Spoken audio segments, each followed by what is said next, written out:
All right, whenever you are ready. Good morning. My name is Rebecca Peacock. Today, me and my colleagues, Kearns, Carolina, and David, will be presenting hindrances to education in Pakistan to all of you. Let's begin. Our thesis question is, how has a lack of funding, threats of terrorism, and a patriarchal structure acted as hindrances to education in Pakistan?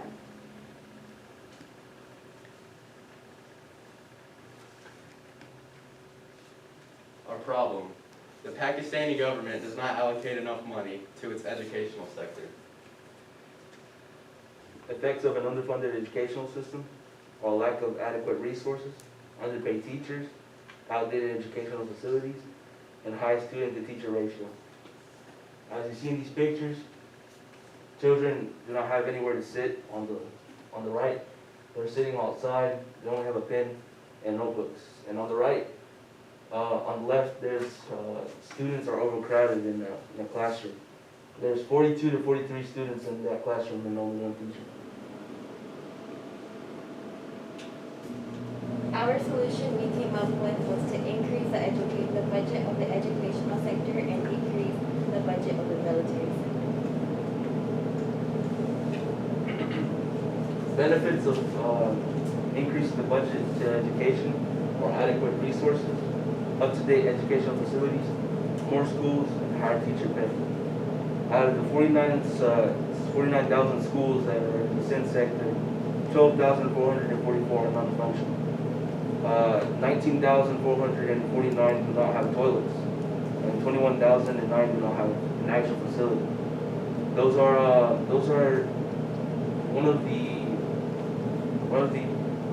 most schools that, mostly in the SIN sector, there are a lot of schools, and there's not many schools that have these popularities, that have these adequate resources. Pakistani teachers get paid 22,500 Pakistan rupees a month. If you convert that to United States dollars, that's 128.14 cents a month. An average American teacher earns 4,848.08 cents. The teacher earns American teacher earns 37 times more than an actual Pakistani teacher. That just shows how much teachers in Pakistan get paid, and it's not a lot compared to what American teachers get paid. More benefits of increasing the budget of the educational sector and decreasing the budget of the military sector, the reduction of child marriage. Sonia Munir works at the Pakistan Study Center, and Sonia Munir wrote a journal talking about the society in Pakistan. In the journal, she stated that girls are sometimes seen as ready for marriage as soon as they reach puberty, which causes them to forcefully leave their school. Marriage and engagement greatly affects girls in Pakistan because of the religious practices that interfere with the amount of education they may be available to obtain. If more money was given towards education, there would be less focus on getting married and more focus on getting education, since schools will have better improved materials. Also, with more funding, there would be higher graduation rates since girls will not be forced out of school. Continuing on with higher graduation rates, the more students that receive a diploma will encourage them to go to college to receive a degree. And by receiving a degree, they can look for a job that is best for them. This can reduce poverty because the more and more students will have a job that provides them with income for their personal needs. In this photo, you can see that students are more happier in a well-funded, safer school, which a brighter future starts with an education. To start off our limitations, we will be addressing how lowering the military's budget can put Pakistan in danger from terrorism. The military already is struggling with terrorism. Lowering the budget would cause an increase in attacks against said military. The Taliban would take advantage of the weakness, assumedly. It is not guaranteed they will attack the Pakistan military. It is well assumed that they will take action at the very least. Terrorism will not lower until it is dealt with. Therefore, Pakistan cannot afford to sacrifice money from its military. Another limitation is that schools can easily be destroyed by terrorism/military conflict. The Taliban won't hesitate to attack a school and the children within. Between 2007 and 2015, 857 attacks were made against various schools. 392, which leads to the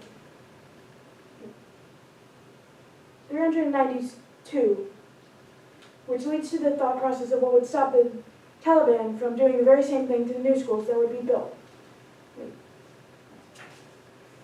I got this information from EFE News Service, which is a major multimedia news agency in Spanish and the world's fourth largest wire service. It would be a waste of materials and currency and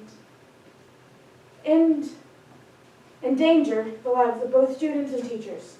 The military has also resorted to using the schools as temporary bases, so what would prevent them from doing that now? Especially if they lack the funds for actual bases. For our third limitations, we have what would we imply with the wording, Pakistan would be considered weak by other countries. And what we imply by the wording weak is that Pakistan will be seen as defenseless when compared to other countries. Pakistan will be treated like they're vulnerable, and India, who has gone to war with Pakistan 3 times before, would jump on the opportunity. The two countries have been at each other's throats, and recently tensions between them have escalated further, with gunfire from both sides. There was an estimated casualty of around 11 people and injuries to 10 people.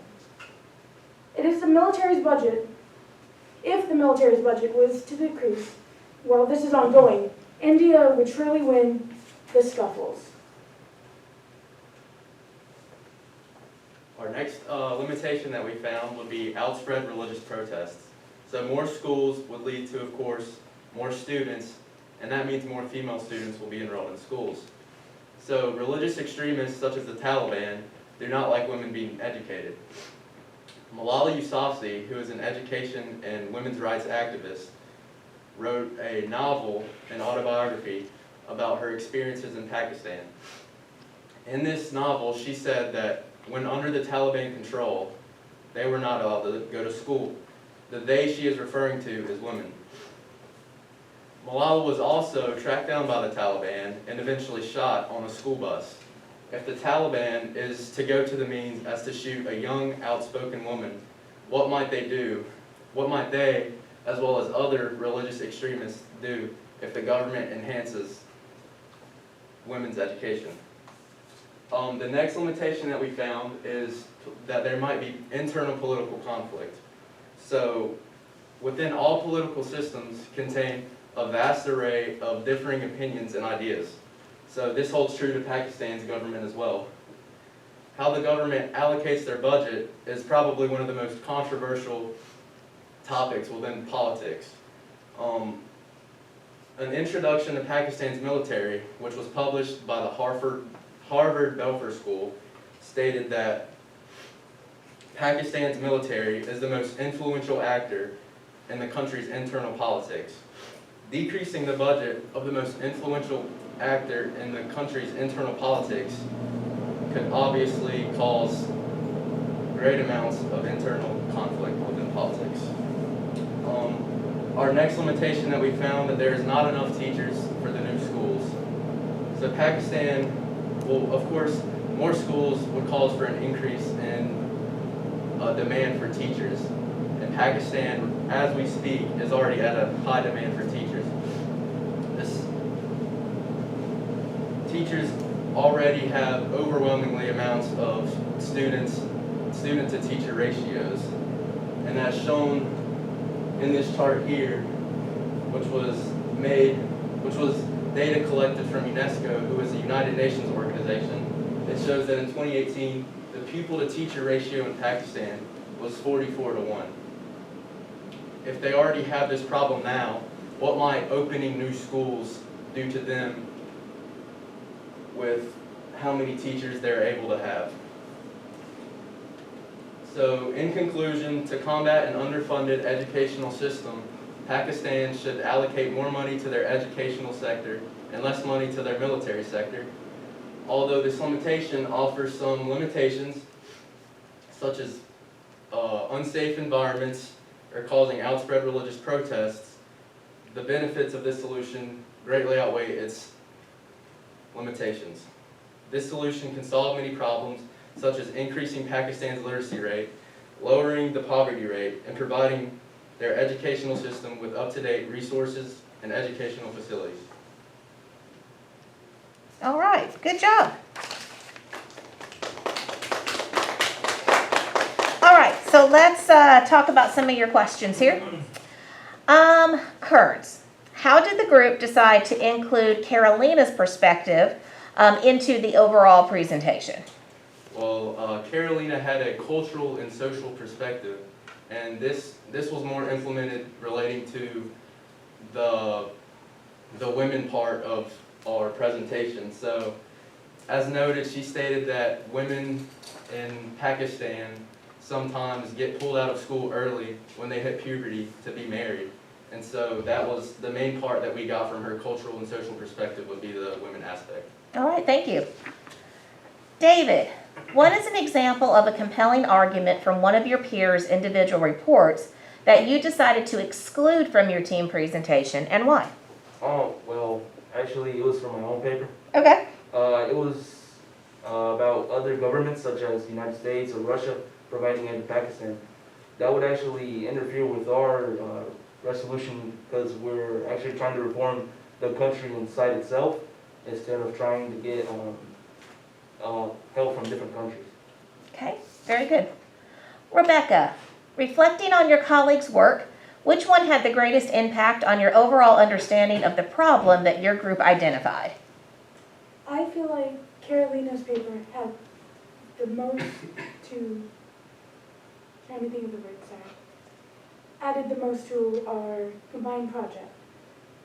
When she went into details with the way women are treated and how their situations are in Pakistan and how the government currently is, I feel like it truly added to our project and helped me see it in a different light.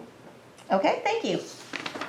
Carolina, describe an argument from one of your peers' individual reports that made you think differently about your team's solution or conclusion.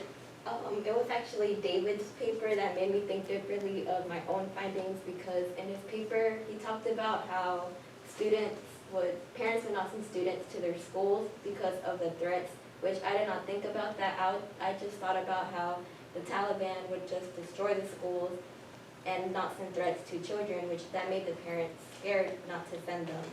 And I didn't think about that, because I just thought about how the Taliban just kept destroying things and not like sending threats to the kids. All right, good job. Thank you, guys.